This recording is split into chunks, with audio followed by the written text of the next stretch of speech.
Bueno, y precisamente para explicarnos la etapa que está viviendo actualmente este proceso, nos acompaña en el estudio de Café Capital Miriam Alarcón. Ella es consejera del Instituto Electoral de la Ciudad de México. Consejera, muchísimas gracias por acompañarnos. Cerró ya la etapa de recepción de proyectos, dictaminaron cuántos participan en esta consulta para el presupuesto participativo 2020-2021 y además también tenemos otra elección.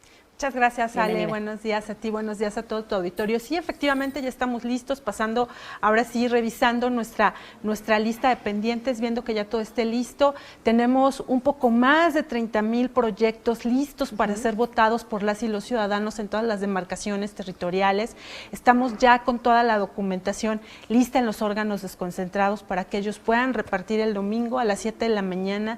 Toda la maquinaria pueda salir a instalar las mesas receptoras de votación y opinión. Tenemos a nuestros candidatos que ya cerraron justamente sus campañas y que están listos para que vayamos a votar. Las cerraron el día 4 de marzo, porque les recuerdo que el día 8 entramos ya a nuestra jornada electoral vía remota.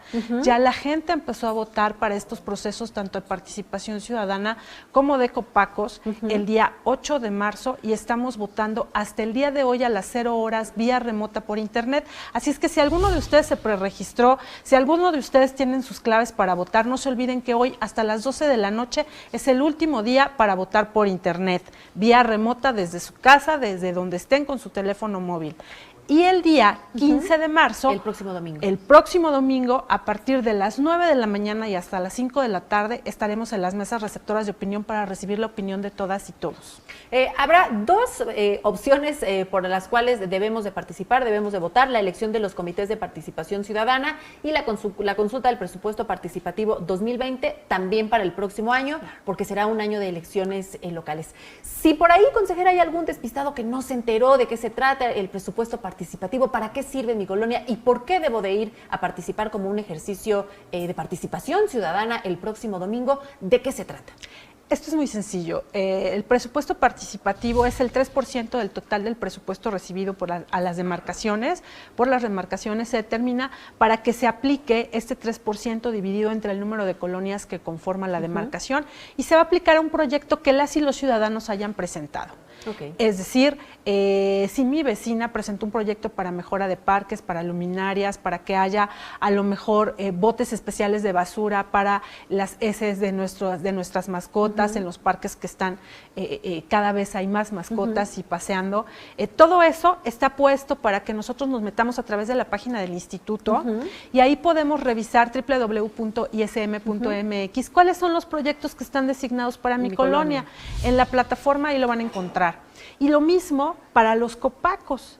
¿Quiénes van a ser mis vecinos que van a formar estas comisiones de participación comunitaria? ¿Se registraron previamente? Se registraron previamente. Ya ahorita ya terminaron su parte de, como las campañas para elegir a un candidato, exactamente igual, terminaron su campaña, y estamos listos para poder decir quién quiero de mis vecinos que forme parte de este comité, que es el que ayuda un poco a tejer este puente de comunicación con el gobierno, y decirle a la asamblea, a las alcaldes, perdón, ¿qué es lo que hace falta en mi colonia? Finalmente representan la voz de todos, ¿no? Entonces, ahí también www.ism.mx, a través de la plataforma de participación ciudadana, van a poder encontrar quiénes son los candidatos y cuáles son los proyectos 2020-2021. Y aquí van a encontrar por primera ocasión una boleta doble para presupuesto participativo.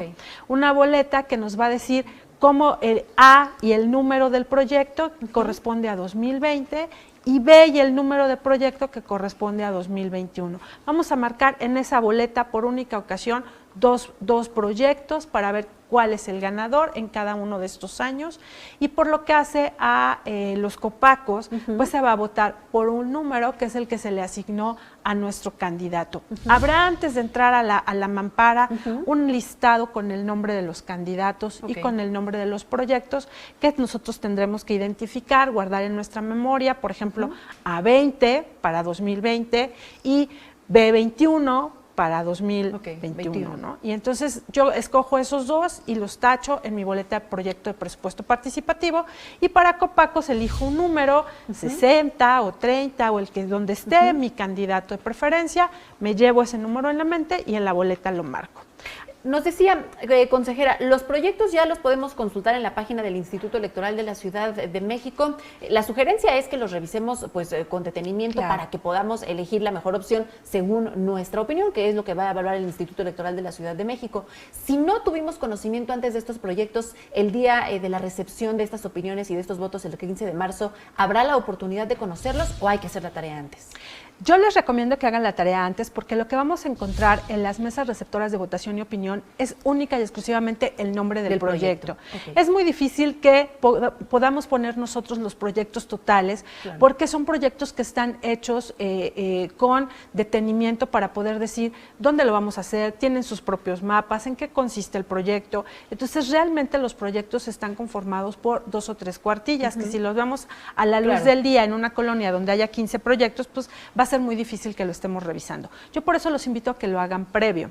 Y muchas veces las vecinas y los vecinos son nuestros mayores difusores y ellos, claro, son los que están platicándonos y diciéndonos qué es el proyecto que se está proponiendo, y pues nosotros elegir el que más convenga a nuestra colonia, a nuestra unidad territorial. Yo es lo que les recomendaría. Además, es muy importante que lleven su credencial de elector, porque con esa es con la que pueden votar. ¿Cómo podemos ubicar nuestra mesa receptora para participar este próximo domingo?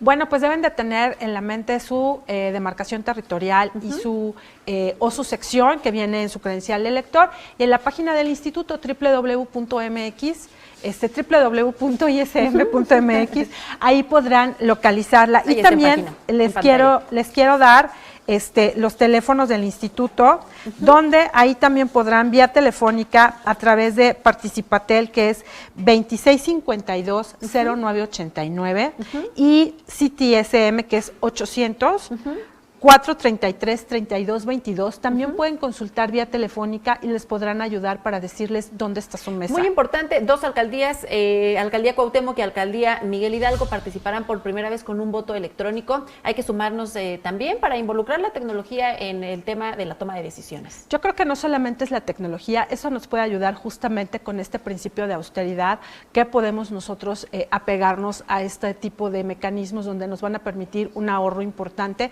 pero además vamos a ser amigables con el medio ambiente, y otra parte muy importante, vamos a hacer un trabajo mucho más ágil.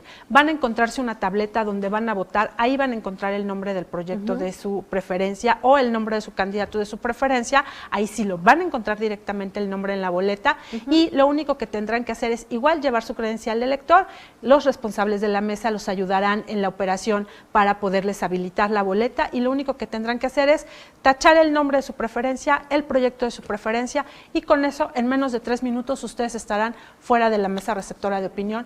Yo les pido que le den un voto de confianza a este nuevo mecanismo, probémoslos, veamos qué tal funciona, y pues si no, regresemos al papel, pero por lo menos ya lo probamos. Bueno, para finalizar rápidamente, consejera, ¿participan también los pueblos originarios de Xochimilco en esta elección? Hay 48 pueblos, está la lista en la página del instituto igual, 48 pueblos que por una orden de una resolución de la Sala Regional Ciudad de México no están entrando, hasta este momento no están entrando en la contienda. Tendremos que hacer una elección posterior específicamente para estos 48 pueblos. Están perfectamente definidos, algunos están en Xochimilco, Tláhuac, Milpalta, Magdalena Contreras, Coyoacán, en fin, son los pueblos que habrá una segunda oportunidad. Habrá una segunda oportunidad, tendremos que establecer perfectamente bien los mecanismos de acuerdo a lo que nos está ordenando la sala. Bueno, pues ahí estamos muy atentos a cómo transcurre esta consulta ciudadana con el Instituto Electoral de la Ciudad de México. Muchísimas gracias, esperemos que una vez que tengan los resultados, pues vengan a compartirlos. Consejera Miriam Alarcón, consejera del Instituto Electoral de la Ciudad de México, muchísimas gracias, el mejor de los éxitos para este domingo 15 de marzo. Muchas gracias y vayan a votar. Gracias, ahí estaremos, muy buenos días.